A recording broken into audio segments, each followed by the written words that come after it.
Welcome to the Women in Business radio show with Sian Murphy, connecting women in business around the globe. Hello, welcome into the Women in Business radio show. Actually, we never actually get on air without somebody laughing, and it's normally me. I'll tell you what it is this time. It's what it very often is. I've forgotten to take my chewing gum out. And if I'm not careful, I sort of spit it out onto the microphone. So sorry, any other channel radio presenters listening in, take no notice at all. It's absolutely fine. It's never actually got stuck.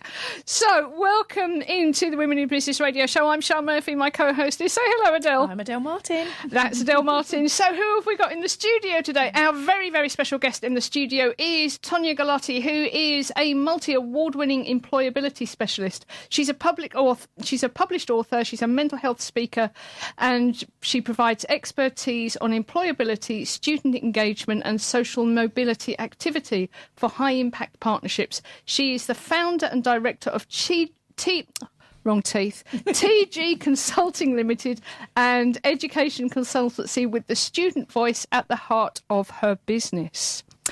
Also in the studio, we have Vivian Fox, who is the Intuitive Business Guide. Now, Vivian's going to be taking part in the discussion with us today. I have no idea what that discussion is actually going to be about. We are going to be hearing later in the show, we're going to be hearing Tonia's story. How she set up her business and how she brought really some really interesting aspects, different sides of her of business together. But first of all, I think we're going to have a little bit of news, aren't we? And sort of we do a bit of a round the table on some of the questions we normally ask. We have to do that because I've actually worn myself out already, and we've only been on air 2 minutes, so I just need to stop for a mo. Yep. Have we got any announcements? Why don't you talk about the Women in Business Big Show? Yeah, so we have the Women in Business Big Show down here in Kent in the UK at the Longfield Academy, and we are back there, third year after lockdown, on the 10th of August, and we're shuffling around. Is it the third year? Yeah. You think I'd know, wouldn't you? Again, because women were talking about, how we're coming through from sort of where we were. And also we've got a slightly different format, aren't we? We're working through a different format, and we're talking to lots of women to exhibit and sponsor. So I think for us at the moment, there's a lot of discussion way ahead of August. So, and again, the most important thing, and we were talking off air about cash and making good choices. And we got some really good affordable rates, isn't it? Because it's all about enabling and supporting women, especially in this economic climate, to come along and exhibit. Well, one of the reasons that I set up the show was to have, I called it the Big Show because I wanted it to be a big show. I didn't necessarily expect it to be as big as it should have turned out to be in year one, actually. I sort of thought it was a big show. Yeah, it grew really quickly, was to bring together women in business from all walks of life. So, yes, if you're used to exhibiting and spending £1,000, £3,000, £4,000 exhibiting, that's fine. You're more than welcome. Please come along. We want to have you there. But also, if you've never exhibited before, or perhaps that isn't within your budget, or you need to, or it's fine. It may well be within your budget as long as you get an immediate return on your investment, which I don't know about you, but I've never exhibited at any event anywhere where I have got an immediate return on my investment, where I've gone in, where I've spent my stand money and everything on branded gonks and whimsies and all of that nonsense, which you probably really just seriously don't need, and then come out of it at the other end and go, well, that's handy, isn't it? Because somebody's bought X, Y and Z and that's sorted all of that out. It just really, really doesn't happen. And so we have stand prices from £25, which just sort of gets you in the door and it gets you really good experience without the huge risk associated with it. You get to just try out your stuff and see if it works before you go and break the bank or spend the rent money or the mortgage money. So that's what it's all about. And it doesn't matter. I don't care what you do. I don't care if you're a multi-millionaire award-winning business or if you are putting flowers on flip-flops. It doesn't matter. You're still a businesswoman and we all need to get together and have those conversations. So that's that. Yeah, I don't know what to do now. What are we going to do? Should we have a little bit of a round the table? Yes, absolutely. Yeah. So for those of you who listen in regularly, you'll know what we do is we go around the table. And if our guests didn't, they do now. didn't listen in, well, there we go. No, the way that it works is we just have some sort of questions that we regularly ask guests. If you don't have an answer, that's absolutely fine. It's nothing tricky. It's nothing tricky at all. Should we start off with, what are you reading this week? Are you reading anything? I am actually. I'm reading, it's Audible, because I prefer to listen as I'm travelling and training and all the things I do. Extreme Ownership. And it is by an American Navy SEAL called Jocko Willink. And what for me it's about is about owning things. And, you know, if you've got an issue or a problem, is own it. Don't blame, you know, make good choices. And for me at the moment, this time of year, you can get a lot of excuses to why we aren't doing something. And then I listen once, I go, so how are you going to take ownership? So for me, it's a book that I've probably read 2 years ago, but for me, I feel we've got to take ownership. And I love the way, I love books where they talk to you around a theory, but actually explain it as how we did as a Navy SEAL, because there's no room for negotiation when they're in the battlefield. So for me, I like that. And for me, it's not for everybody, but if you've got to take ownership, you have to. So that's what I'm reading at the moment. Tonia, are you reading anything at the moment? I am, actually. I've just got stuck into Dr. Julie Smith's book, Why Has No One Told Me This Before? So she's I've seen that. Yeah. I've seen that pop up on Audible, but I've not bought it. So what's it about? So there's different chapters which focuses on different things that you might go and see a counsellor or a therapist for. So you don't have to necessarily sit and read it from front to back. You can kind of dip in different chapters, and it really makes you think about certain things. So if I'm demotivated, for example, I'll go into the chapter where it talks about motivation. Obviously, you've got to be motivated to open the book. It's really good. It gives you techniques of how to kind of move through different scenarios. So, yeah, definitely would recommend it. Ah, okay. What was it called again? It's Dr. Julie Smith's Why Did No One Told Me This Before? Yes, super. Yes. Vivian, are you reading anything? Or you could be listening. You don't have to be reading. You could be listening, or it could be a white paper that you're dipping into. Does anybody? Yeah, I sit in bed and read white papers. Actually, I was reading one last night. I am reading a white paper. I am actually that dull. Me too. Vivian, I have been dipping into Fields of Fear and Do It Anyway. Oh, yeah. And it's an old book, but still rings timeless true now. It doesn't change. Us humans don't change that quickly, and so something that's 40 years old is still relevant today. And it came through to me recently that I had put two things off for months and months and months, and I thought, okay, deadlines are approaching, do it. Did it. And then found that actually there was absolutely no issue, and if I'd done it months ago, I would have had all that fear. And I'm like, yes. So what do I take away from that?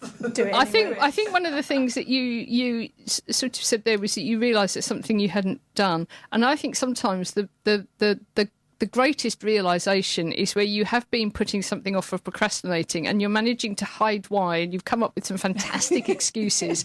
So at no point have you actually gone, oh, that's a bit scary, I don't think I want to do that, and made a reasoned decision based on it being scary. But there are all sorts of other things that come into play that you manage to use and hide these excuses from yourself. And I think sometimes reading a book that perhaps has been around a long time but is bringing those concepts back makes you do what you think, hang on a minute, I wonder if I haven't done that because I'm scared.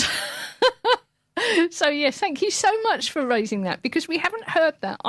That's a book I'm aware of, but I don't think I've actually heard that for a long, long time. One to get back out. I'm reading a decluttering book at the moment just called Shed. And I'm not sure if it's because I'm not sure. I'm not sure if that's because I'm supposed to be taking everything out of the house and putting it in my shed. Is it shred or shed? Shed. Which I have to say, taking stuff out of one place and putting it into another place without actually doing anything else with it is a particular skill of mine. So it could be that that's why it's called Shed.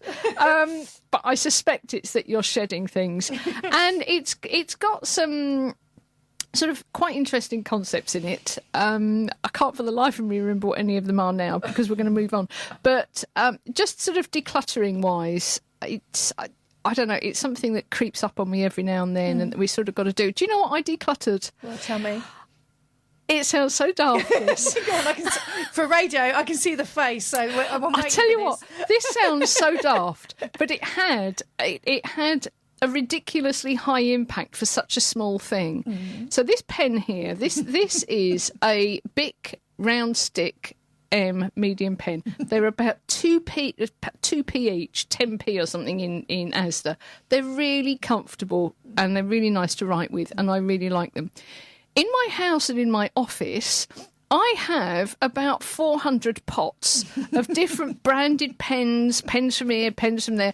I've had them years. I've been collecting these pens for 25 years. There are hundreds of them, and most of them actually don't work. So whenever I want a pen, I have to pick a pen out of the pot, scrape it on a piece of paper, and put it back, and carry on doing this. And until finally I find one that works, and then it will be the wrong colour because I like blue pens. And I thought, what are you doing? What are you doing? And I gathered the whole lot up. I'm not joking. No. You have never seen so many pens. Really? I gathered the whole lot up and I threw them in the bin. No hot sweat? You just did Nothing. I threw the whole lot in the bin and I ordered off Amazon 3 boxes of these. No, but they're fine. I like them and they work. Then I have a pot in. I have a pot in my office. I have a pot in the kitchen, and I have a pot in my real office in my office, as opposed to my home office. And that's it. I'm done. Job done. I like them. No. They work. If they don't work, guess what? Throw them in the bin.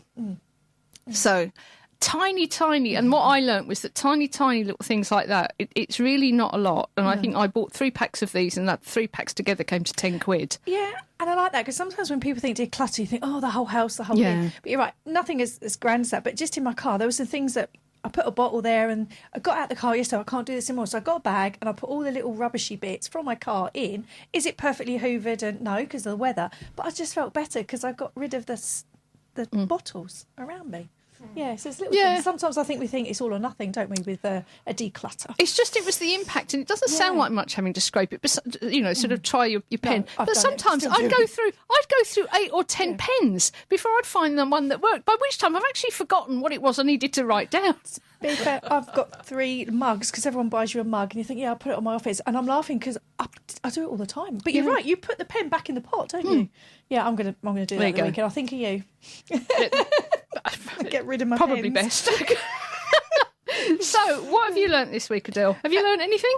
I have actually. And for me, it's just watch your business model. And when I mean business model, I don't mean at a really big level. So for me, I have found that more, obviously I work with women, so it's nothing against men. So the more women I work with, actually we get in can I meet you for this conversation? Can you actually train me in the gym rather than online? So actually my model is changing, less on Zoom, more face to face. What I've learned is traffic around where I live and all the cable works is a challenge. So for me, it's watch your business model, because I had to sort of sit Monday night and go, this isn't working. Why? Because I needed to rework my diary, because trying to put gaps between one Zoom call to an in-person one is there. So for me at the moment, it's just watch your business model, because it's not as grand as it changes at a macro level. Just on a micro level, I'm like, this isn't working, Adelle, because you're good, but you can't get from one to another. So that's what I've learned is actually, where before we might have had a static model in COVID because it restricted us, I think confidence is really building. So that's what's changed for me. So I've learned just to keep an eye on your diary from that point of view. Creep. Yes, diary creep. Tonia, what have you learnt this week? Well, I kind of learnt it, but then I didn't. I had to do a mail merge. So I hate tech. I always avoid it, and other people in my team do the technical stuff. But I had to send a mail merge yesterday. And I watched the video and I was like, okay, I know how to do it. Got myself set up. And then I bottled it. So I just sent Dear All instead. Okie dokie. So what have you learnt from that?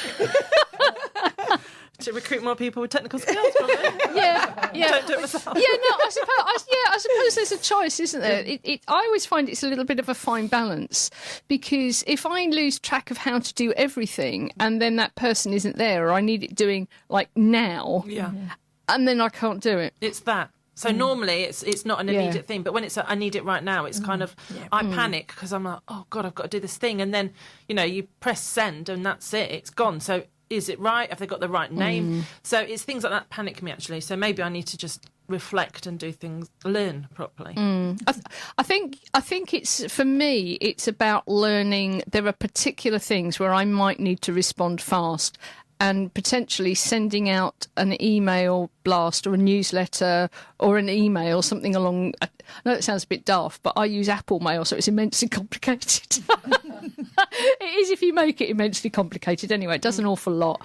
And just, what am I likely to have to do really quite fast? It could be send an invoice, for instance. I might want to do that really fast, or record that somebody's made a payment. So, for me, it's about keeping my hand in with that stuff, so that I'm not running around, waiting. If somebody says, can you send me an invoice? I want to be sending that invoice. Yeah. I don't want to be going, I'll have that to you by the middle of next week. So I keep hold of a few things. Yeah. So... I've learnt something this week, actually, which is the difference between habit and ritual. I have a problem with consistency, and I'm always sort of trying to bring in new habits, and I've never really managed it. So I do something for a couple of days, and please, all the James Clear people, please don't come in and tell me about habits and how to instill them, because I don't want them, actually, which is probably why I've never been able to do it. But there are some things that you do need to do. You do need to have a degree of consistency, because if you don't, well, you're just not consistent and nothing works. You half-start everything. And so I just sort of came across this concept. There is a difference between habit and ritual. That habit is automated. Habit is, you're trying to make it unconscious so that you don't even have to think about it. Well, actually, I don't like to live my life unconsciously. And so ritual is something that has a purpose, and you notice every step. You set out with an objective, and you notice what's happening along the way, and you reflect afterwards. And for instance, I've had a very bad hair day today. And the reason I've had a bad hair day is I was in the bath unconsciously, and I've either not taken something off my hair, or I haven't put something on my hair. And I'm not sure. I'm not sure which one it was, but something's gone wrong, and it's all like sticky and horrible. And that is because my head was somewhere else, thinking about something entirely different. I wasn't paying attention to what I was doing. Well, that's sort of, to me, what a habit is like, and I really don't want to be carrying on like that. So if you've got a bad hair day, perhaps you've left the conditioner on. Okay, Adelle, we're going to miss everybody else for biggest failure, because you can only have one biggest failure. I'm going to ask Tonia, what's your biggest failure? Oh gosh, biggest failure. I don't know. I don't think I look at it as failure. I look at it as, That's why we asked the question. Yeah. We want to see who's going to say, I don't look at it as failure. Yeah, you kind of, things go wrong, but then you learn from it, don't you? So I don't think I would not class anything as a failure. Obviously, things have gone wrong, and, unexpected things have come along, but then I think it's how you bounce back and how you deal with it, really. What you put down on your thing... Oh, God.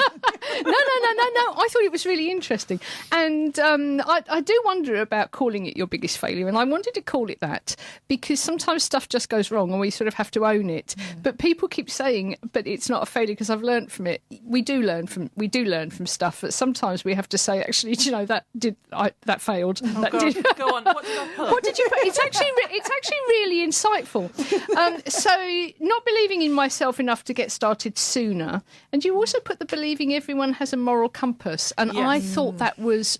I just thought that was really interesting because that's a belief that I have had and potentially still have got, actually. And it can hold you in... It cannot do you any favours sometimes, can't it? Obviously, that statement shows what mood I was in that day. No. But absolutely, I think it's. I think it's correct. I think we do. I'm not saying we look at everybody as though they're coming towards us and they're going to do something wrong. But I think sometimes we just have to be a little bit more open-minded than perhaps I am, and just assume that everybody is coming towards me has my best intentions. That's right. In their mind, they don't. Mm-hmm. They don't. They have their own best intentions. Yes. And sometimes people will stop at a particular space and go, actually, that's a line I'm not going to cross to get what I want. But there are other people who just don't. They just don't. And I think as business women, we just need to keep that a little bit in the back of our head sometimes. Agreed. So we'll reflect very quietly on that. And let's go on to something a little bit more positive. So, have you done something well this week? You can't have more than one superpower. You've got a superpower. Have you done something well? Yeah, absolutely. And I think, again, it's like doing what Sian actually, I'm pulling a team of people together, something I've never done before, to go and walk Snowdon in June.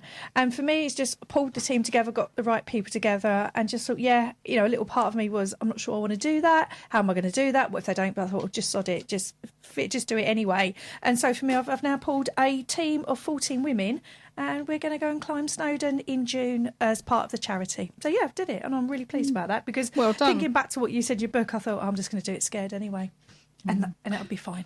Just in case anybody's wondering, I am not there. Okay? I will not be up Snowdon. I won't even be at the base offering encouragement. I won't even get that far. Tonia, what's your superpower?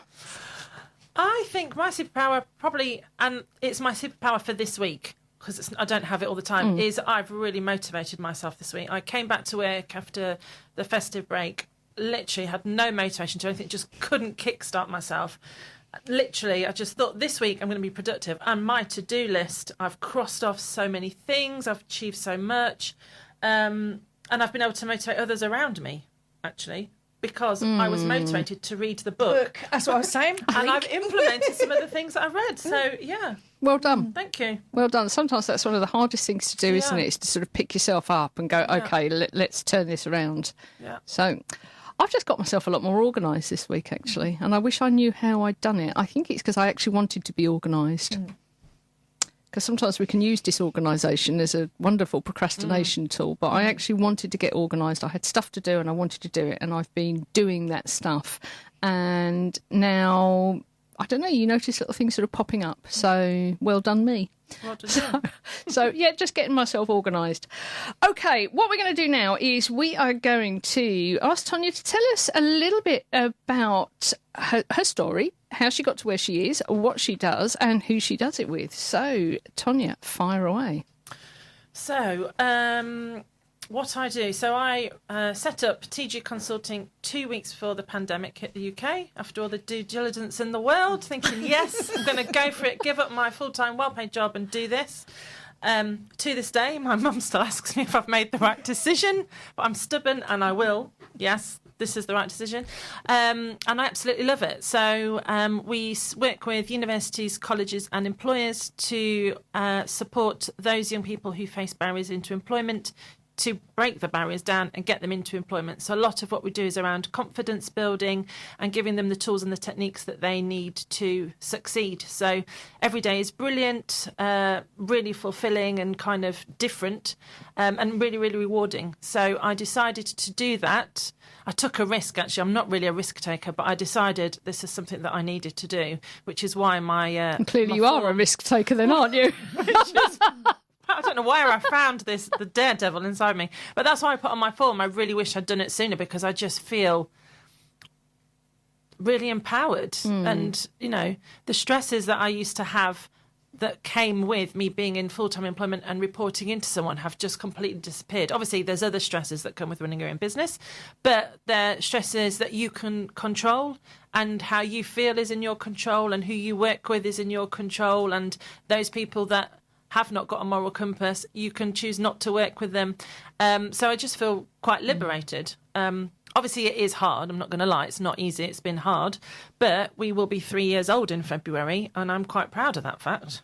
Well done. So, yeah. Well done. So what is it in your past that took you in this direction? So how did you get here? So My past has not been linear. I was never somebody that knew what I wanted to do when I left university. I kind of fell into doing a bit of interior design when I left university. Then I went and worked for a professional body. But the thing that I liked doing throughout all of that was helping people and variety. I then started working in higher education, and it was at that point where I just thought, oh my God, I want to do this forever. And I was working with students, really helping them to succeed. And it was just so rewarding. But you kind of get to the point where you are constrained when you're employed. You take something to a certain point and then you can't necessarily progress it any further. So I wasn't really, You've got a job description. I got a job description. I felt like there was a lid on top of me and I couldn't really fly. So that was one thing. Then I took voluntary redundancy. So I was almost in a situation where my hand was forced to either go into another higher education employer or do something myself. And people were saying, do it. But there's always that nervousness. And then also I had quite a significant mental health episode whilst I was employed, which really made me look at things in a different way and about what was important to me. So, you wake up some days and you just think, I feel really depressed today. I can't speak to anyone. I don't want to see anyone. But to call an employer and say, I can't come in today because I feel really upset and I don't know why, that's not an easy conversation to have. So by setting up my company, I've created a culture where everyone is just encouraged to be who they are. And we acknowledge that people have a bad day. And if you have a bad day, that's fine. Just keep yourself to yourself and do what you need to do, because your health is the priority. Because, without your health, then you can't really operate. So they're the three things really that kind of made me do this, really. So what does your business do? Tell me, sort of... If I came to you, I'm guessing here that there are two key customers that you have, two key clients. One of them is a student and the other one is an employer. So the students are the beneficiaries. Okay. The clients are the universities and the employers. So what's the experience for them? How does this work? So some of them we create large-scale partnerships. So we might bring employers and universities together as a collective to benefit a large number of students. And in that case, we might run a large-scale assessment centre where students have an opportunity to practice what's expected from the real world. We also run a 7-week inspirational programme where we bring inspirational speakers in to encourage students to celebrate their differences and who they are. We run a podcast series called The Student Sessions, which we've just finished series 5. We've published books where students are encouraged to share their differences and the challenges they've overcome. So it's very much around finding different ways to target different groups of students to empower them. So it's not a one-size-fits-all. We don't sit and say, right, this is the list of things that we will do. It's very much bespoke and built around specific groups of students, because students from a diverse heritage background, for example, may have different motivators to a student that has been in care. So it's very much bespoke, but also partnership focused. Again, and building on that model, have you got then trainers under you that you then do you employ people, or you contract people? How does that work? So when I started the business, my aim was I'm just going to freelance. I'll be a one-man band. But because of the pandemic, I then had to focus on multiple income streams because otherwise, freelance alone wasn't sustainable. So I actually recruited paid student interns to work for me. So in 2 years, I had 84 students that came to work for me who helped to co-create the solutions and some of what we provide. And then we have associates. So I've got quite a large pool of about 60 associates. What does the model look that like? I then bring in, who will deliver set pieces depending on their experience and kind of what they do. So can I ask, what are your different income streams? How do you monetize it? How is this a business? Yeah, so we do bespoke consultancy. We go in, we understand what the solution is, and provide. So is this for the Is this for the for the university and for the employer? Got you. So for the person supporting the students in their education, the university, they employ you to go in and support their students to move forwards into employment or whatever it is that they're... That's right. Yeah, okay. So a university might say, we've got 300 second-year students. We want to increase the number of work experience opportunities. What are some of the innovative things that we could do? So then we build a model and we kind of deliver it for them. So we have the bespoke consultancy. We have our book publications. So they are available to buy. worldwide. We have our podcast where employers have paid to feature as part of their way to engage students. Our assessment centres, universities pay us to run them at scale. So we recently ran one in Liverpool for Liverpool John Moores University, which was for 800 students. And we also collaborated with University of Hertfordshire, where we took 2,000 students to an assessment centre. And then the virtual programme that we run, universities and employers pay to be part of that partnership, because employers want access to students, and basically we can bring the students to them, essentially. So that's really, you've brought in sort of, it's a, I hate the word holistic. It's a real sort of ecosystem of different things. You've really sort of maximised the different ways that you can bring stuff in, and from, I don't like to call it the lowest level, because that isn't necessarily reflective of the effort. But by having a book, it's something that's sort of affordable and accessible to everybody, and a starting point for the institution, isn't it? They can try you out. Yes, that's right. Basically based on that book, and then bring you in if they want to take that further. Yeah, absolutely. And then we also do things like speaking engagements. So, for example, I'll do speaking engagements around my lived experience with mental health, for example. We also, our authors, as part of their development, they will do paid speaking engagements around their experiences around being in care, for example. So it's all around empowerment, really. And that's one of the things that you pop down in your key areas of expertise, which is empowering women in business. What does that mean for you?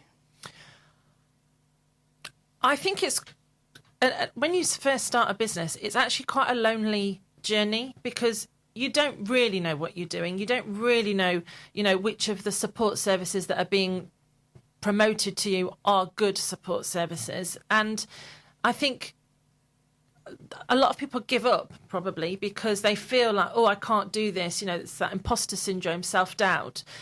So a lot of the conversations that I have with women and females in businesses around, things like, what's the worst thing that can happen? Why don't you just try this?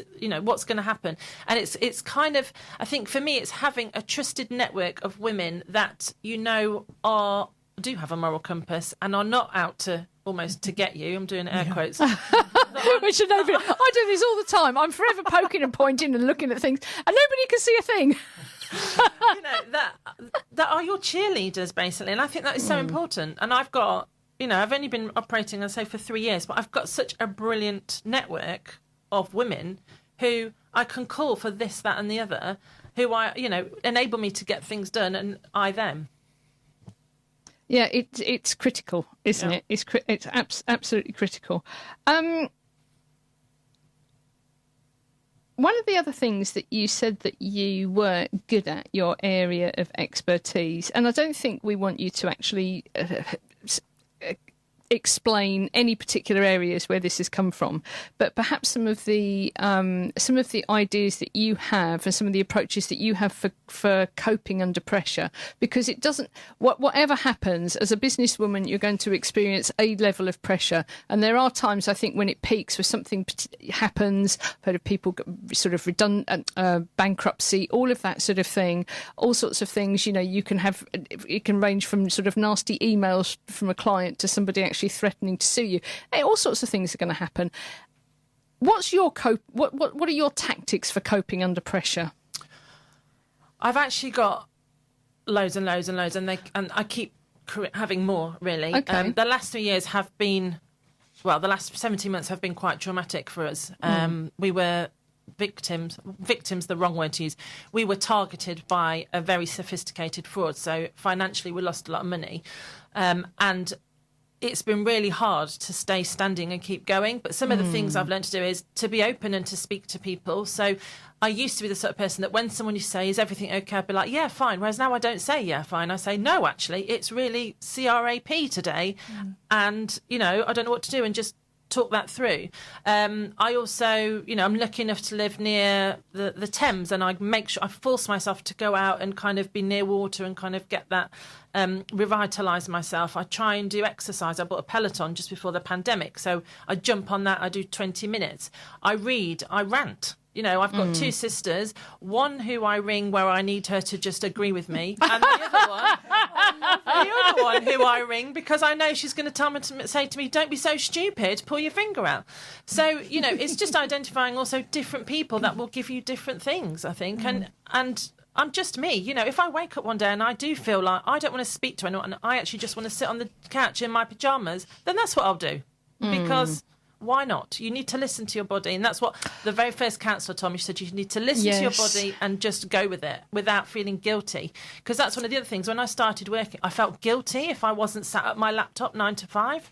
I felt guilty that I wasn't there generating... Only 9 to 5? You know, all hours of the day. I don't think you're taking this guilt seriously at all. You know, I felt guilty. Oh, I'm going out for an afternoon at a spa with my sister, and I just used to think, oh God, I can't be doing this. Again, it's really interesting because I started my business in January, just before the lockdown, after 32 years of corporate finance life. And you're right. And even now, going in, I wake up and thinking, no, I'm doing my own thing. This is my business. If I want to go and do X, Y, and Z and then do admin at 8 o'clock at night, I can. But it's really interesting how after 32-year corporate career, like you said, being controlled from the boardroom and going in and sitting on your own thinking, I can do this. Yeah. But that's a real bit. Doesn't it show you how ingrained it is? But it's a sort of double-edged sword, isn't it? Because yes, you can do this. However, you don't get paid. Which is you know, and that's it, isn't it? I'd rather have these. I wouldn't go back. No. But there is, you know, there is that. If you for a lot of people and a lot of the time, if you down tools, you don't get paid.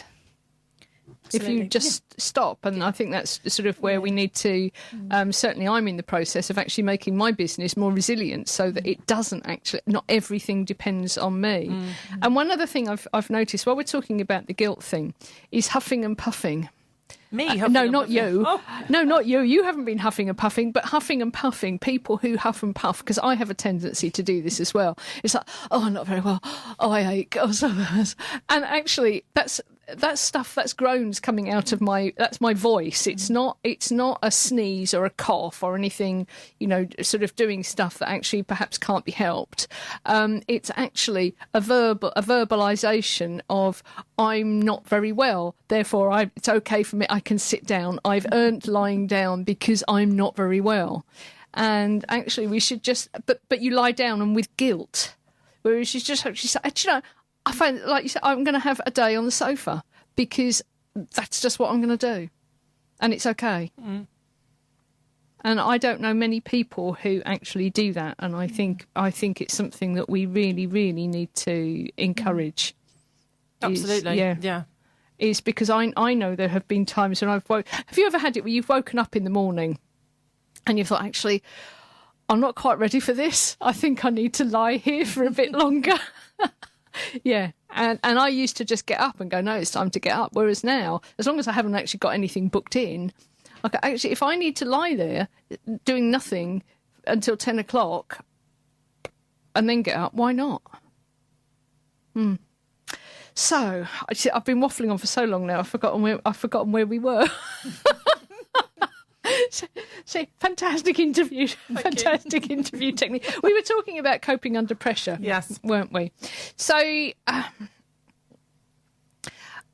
can be really frustrating, can't it? Because you've got a mission, you've got something that you want to get done, and there's this like terrible diversion, isn't there? That's sort of taking you over for you and forcing you almost to focus on something else.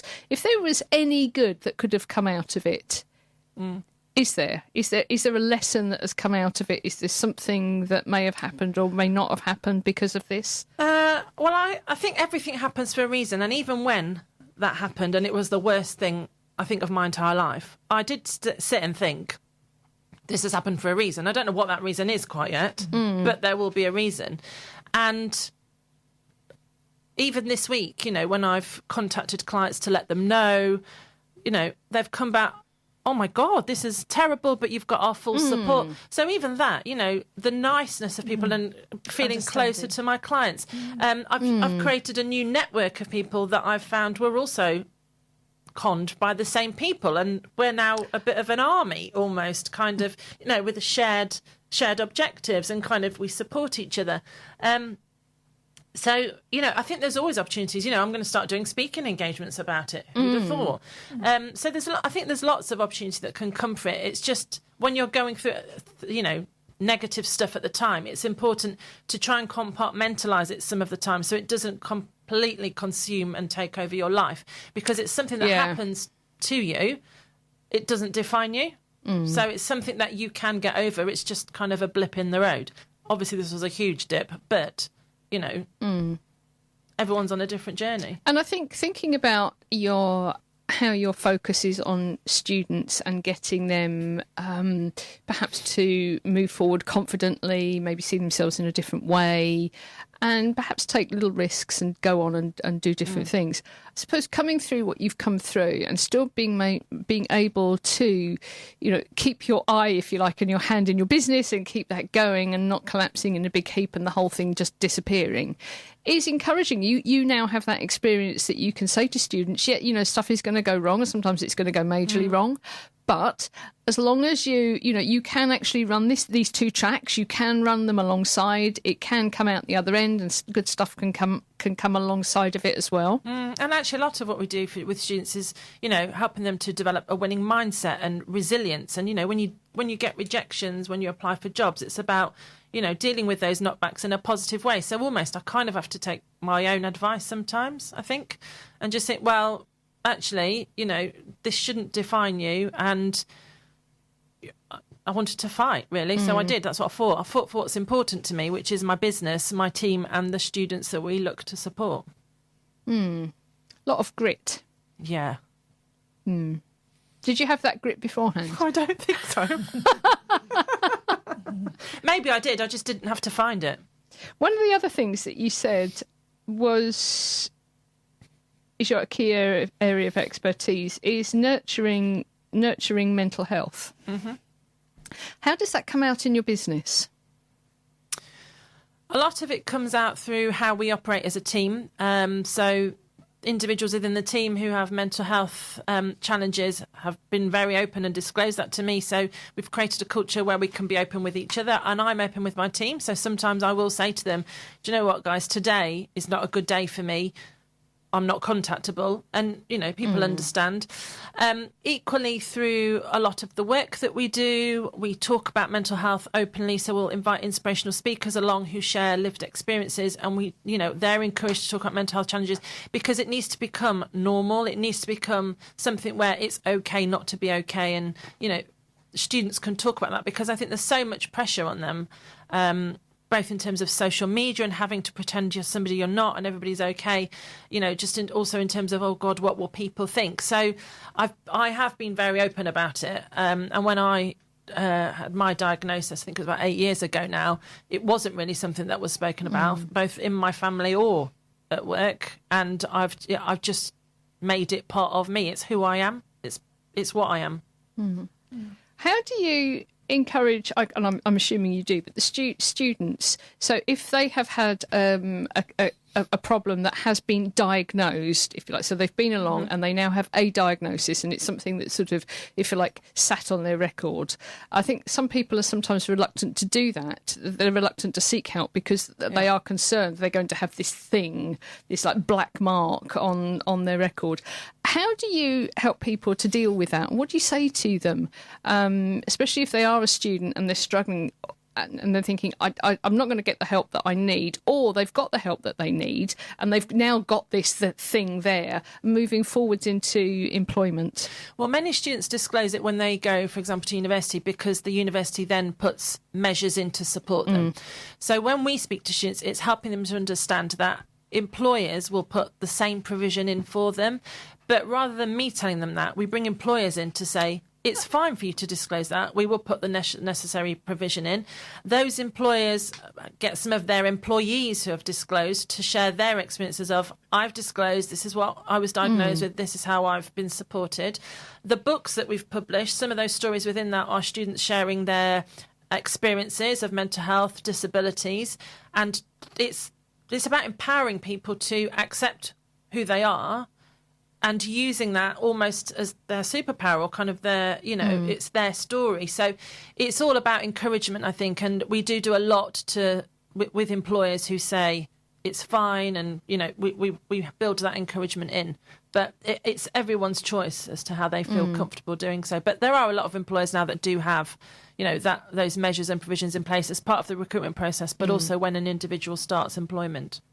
Because I think it may be a perception, and it's in a lot of cases probably true, that employers have a bias, even if it's an unconscious bias, to employing somebody who has a history of mental health. But I think what you're saying is that that actually not everybody feels like that. That a lot of people actually recognise that sometimes behind a mental health issue, a bit like behind a child who comes out of school under special needs, there's actually a gift that sits underneath that. That's right. That if you allow that person to flourish, that gift will emerge and will really, really support your business. Yes. So giving them the confidence to actually just do what they need to do to keep themselves well and safe, really, isn't it? Yeah, absolutely. Yeah. Again, my follow-up on that is part of I spent the last 10 years of my career as a HR director. So what my question is you do that at the start, we get that partnership in, and employers say, yes, I can support that mental health. Do you get any follow-up where what they promise is actually delivered? Is there any follow-up? Do you get any feedback? Well, actually, so I'm just trying to look beyond the 6 months, and are they able to support that student longer term? Do you see what I'm saying? Yeah. So moral compass, and yes, I can do that, but do they actually deliver on their promise? Yeah, I mean, we as a company, we're just not resourced to do that, and the mental health aspect is one tiny fragment of our business. But the institutions that we work with, they have data, they follow the students where they go, they know which employers they go to. It's those employers that go onto campus each year to re-recruit. So and and it's quite a small industry, and people talk. Yeah, no, as good. do students. So you would know. No, that's yeah. good. Yeah, no, I like that. Yeah. I just want to sort of look at a little, just very briefly, a little bit as to how this business grew. And if I've got it right, which will be a first, if I've got it right, what I can see happened is that you really had a love of, you wanted to work with students, you wanted to improve their confidence, you wanted them to overcome barriers and get themselves out to working with, to get a good job or a business or something along those lines. Yes. And it was from the student that you started your journey. I'm not sure if you're going to be able to answer this because sometimes our paths just aren't that clear, are they? How did you get from, I really want to do this and help these people, to bringing in employers? I didn't know I wanted to do it until I was doing it. So when I was growing up, so I grew up in Lincolnshire, me and my sisters were Italian, our parents are Italian, but we were the brown girls, everybody else was whiter than white. And I always felt like I stuck out. I was the tallest person in school, I had the biggest hair, and I hated it. I didn't want to be that person. So I always felt like I didn't actually belong. And I was bullied at school as well, there were times where I just wanted to close myself away, and not having that confidence as well. I didn't have the confidence to put myself forward for stuff, to do this, that and the other, and make the most of opportunities until probably I left university, and I was probably in my third job. So it took me ages. I was kind of in my 30s before I started to think, actually, let me just be me. So when I started working with students, and oh my God, Tonia, I got that job. Can you believe I got that job? It's like, yeah, I can believe you got that job. And it's that. And then it was suddenly the realisation of, I just could do this all day, every day. 9 to 5 didn't matter to me. Even when I was working in higher education, I'd be in 7 till 11 if I needed to impact as many as students as possible. And they say, don't they, that if you find a job you love, you'll never work a day in your life. And that's what it feels like. I do have some guidance things that I ask. And one of the things that we always ask is, what is your top tip for this topic? And I'm sitting here and we've had such a varied conversation. I'm trying to think, what is this topic? What is this topic? And I think it's connecting. Yes. You're actually connecting people together. You're connecting people with other people and organisations. But it always starts with a person, doesn't it? I suppose, with people and people. So does that sound about right? Is that like a topic? I'd say so, yeah. Okay, super duper. So, what's your top tip? For connecting. Can I change my mind? Connecting the dots. No, it's written down. So, what's your top what's your top tip for sort of what you do? Well, your business is connecting, isn't it? Well, you just ask. Do you know what I mean? If you need something, just ask. I like that. Really? No, it's people don't do it though. No, They don't. No. Do you know, sometimes I ask these things and I think, what on earth are they going to say to that that's actually going to be of any use? Was that useful? It was. Because people don't ask. They don't. Yes. But I ask the question anyway Right. because sometimes you do get those real gems. And I think it's so simple. It's just ask. Because what's going to happen? What's the worst that can happen is that somebody will say no, or they may think you're silly or whatever. Who cares? Well, when I went through that quite turbulent 17 months, I went onto LinkedIn. I must have spent about 4 days and 4 nights direct messaging most of my network, asking people for stuff, and they delivered. Some said, no, I can't help you, but I can connect you to somebody else. But, you know, people came forward and I got what I needed. And I really do believe that if I hadn't have done that and I hadn't had positive responsive to the things I was asking for, I wouldn't actually be here operating. So it teaches us that people will help. Yeah. People will help Yeah. if you ask. And every one of those who help me, I will help them if they ask. But you've turned just asking into a business. Yeah. So, Oh, God. which is a really, really neat trick. So what is your top tip for being in business? My top tip for being in business, you need a support network and people who understand, you know, especially within the first 3 years, because it's day and night, weekends working, no social life, no nothing. You know, my mum and dad are of the, you know, that generation where you go to it, you come home, and like my mum will call me and it'll be a Tuesday. And what did you do today, Tonia? I worked. You worked? Yeah. Oh, I didn't realise. It's like, or, you know, she'll call me and I'll be working on a Saturday. You're working, yeah, but it's Saturday. Yeah, I know, but I had yesterday off to spend with you, didn't I? Oh, you know, it's things like that people just don't, unless you're in it, you just wouldn't understand it. So I just think it's being open also with your network and just making sure you get the support that you need. So what do you know now that you wish you'd have known when you started out? So much, I think. I don't think I could even pick out one thing. The importance of your network, I think, is one of the things, and just being honest and open. So I'm very transparent with my clients and with the people that we work with, and that's one of our selling points, I'd say. Be open. Yeah. Yeah. Be open. Yeah. I like that. So, Tonia, how can people get hold of you? Well, multiple ways. I knew it wouldn't be simple. No, I'll narrow it down. So my email address is tonia@TG Consulting Ltd.co.uk, or they can go on our website, www.tgconsultingltd.co.uk, and there's different ways there to reach out. Oh, that's brilliant. Tonia Gelati, thank you so much for being such a fabulous guest. Vivian, we didn't have much of a chat with you, but you were involved in the beginning. Thank you so much for being in the studio with us, and we will be back very, very shortly with the Women in Business radio show. Bye.